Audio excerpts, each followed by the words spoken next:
Hey, what's going on, guys? It's Patrick. So I have a bit of news to share with you guys. But before we get into all of that, I figured this would be a great time to give you a tour of my New York City home studio. This is a video that a number of you have been requesting for a little while now, and now seemed like an opportune time, as I'll get into in a little bit here. Now, I've worked out of this fairly small 9x12 room for a little over 5 years now, working as a content creator, music producer, working on my own artist project, collaborating with other artists.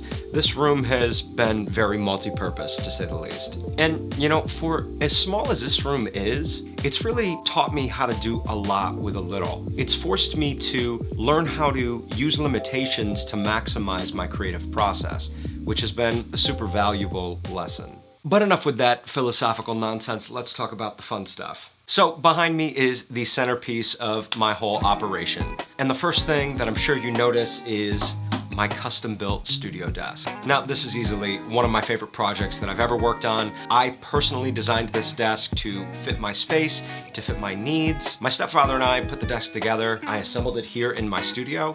It was just a lot of fun, memories that I'll always cherish, and at the end of it all, I've got a great custom-built desk that fits my needs perfectly. If you are more curious about this desk build, I will link up the video that I made about the whole process. Now, over here on this side of the desk, this is my LA610 Mark II from Universal Audio. This is a tube channel strip that combines a 610 mic pre and an LA2A compressor in one unit, and the LA610 is really the heart of my whole recording operation. I track everything from vocals to mic'd instruments to bass to guitar, all with this unit. If you're looking to take your bedroom producer sound up a level, this is a great place to start looking. And just on top of that, I have a Furman power conditioner, all of my interference sensitive recording equipment, the LA610, my monitors, things like that, they all get plugged into the Furman. The other cool thing is that with the exception of this outlet on the front of the Furman, all of the outlets are in the back. So it, again, helps with cable management, keeps everything nicely tucked away inside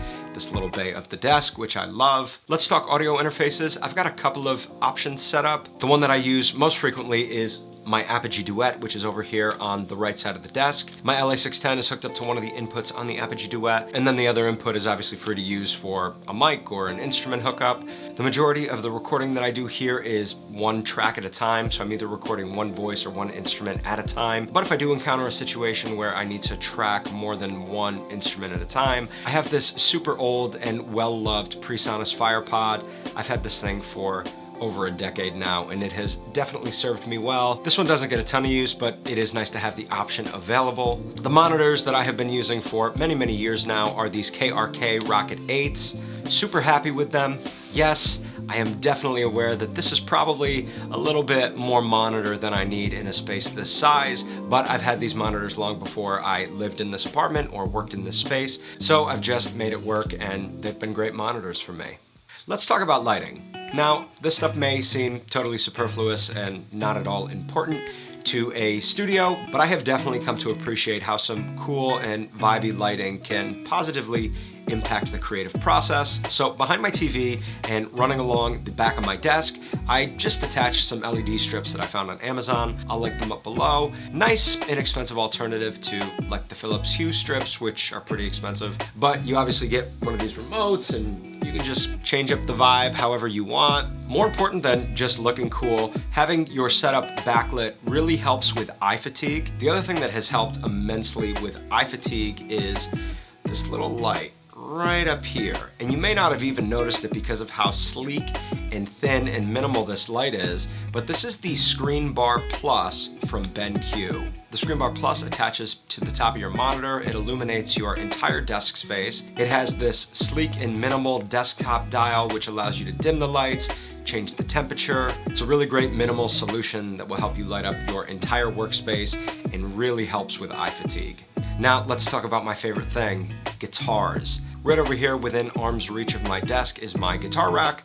Holds 5 guitars, nothing fancy, but I'm equipped and ready to go anytime an idea strikes or I need to quickly put a guitar part down. Obviously these guitars are always in rotation, but currently I have my SG, my Fender Strat, 3 of my favorite D'Angelicos. I also have this neat little guitar rest over here that I love with some picks in it, and I can rest a guitar up against my desk like that. Just another nice space-saving solution, and it allows me to have a guitar literally at the ready. The amp that I've been using the most lately is the Roland Jazz Course 22. It's a really great amp for a small space. I run this direct line out into my LA610 Mark II, and then that into my audio interface. Super happy with the guitar tone, and I love this amp.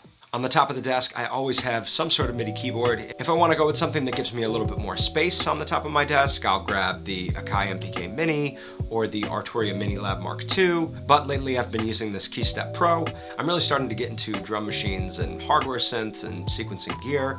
So the KeyStep Pro has been a great tool for me, and it also functions as a normal MIDI keyboard. Definitely a piece of gear that has had a super positive impact on my music making workflow. Now, back in this far corner of the studio, I usually have my vocal booth set up here, but when it's not in use, to save a little bit of space, I'll take it down. Been able to get some great sounding vocals out of this super simple setup, and the setup cost me like less than $100. I made a whole video about it. I'll link that up if you're curious. This little DIY vocal booth was a really inexpensive solution to getting a really great vocal recording out of my little studio here. So that kind of does it for like the main pieces of gear, but I guess I can talk to you guys very briefly about some of the little bits of personality that I added to this space. Over here is one of the original promo posters for the album Get Born by the band Jet. I just remember being a kid and listening to that record and wanting to play loud rock and roll music like that. The other framed poster that I have that's really special to me is this poster of Death Cab for Cutie's Transatlanticism.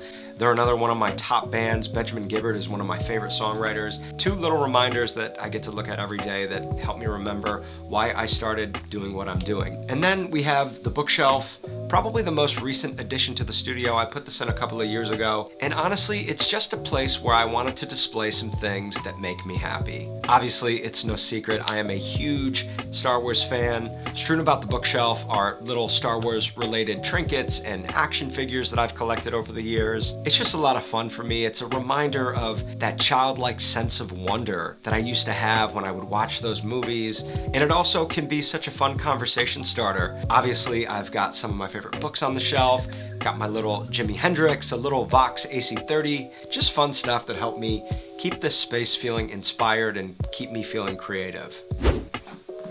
So last but not least, we've got the little couch area of the studio. Having a nice comfortable couch is always great to have in your studio. I love sitting here and just practicing some guitar and just hanging out. If I have a friend or a collaborator over, it's just a really great setup to have. So definitely been happy with this couch. But that brings us to the part of the video where I have some news to share with you guys. So this space, this studio has been a huge part of my life, huge part of my career up until this point. This apartment has been a home for Olivia and I for the last 5 years, but it's time for us to start a new chapter. It feels really bittersweet. I love New York. I have such a connection to this city. My dad was born here. A lot of my family is here, and I've really cherished the time that I've gotten to live and work in New York. And while I'm gonna miss this place, I'm gonna miss this city, I'm gonna miss friends and family and all of the things that I love about being here, I'm also really excited for this next chapter. And I just wanna say thank you to all of you guys. I've made a lot of memories in this room, and a lot of those memories include this channel, and that wouldn't exist without you guys. So thank you. I'm really excited for this next season and really excited to share with you guys where we're headed, and looking forward to lots of great things in store. So until next time, my name's Patrick. I'll catch you real soon, all right? Peace.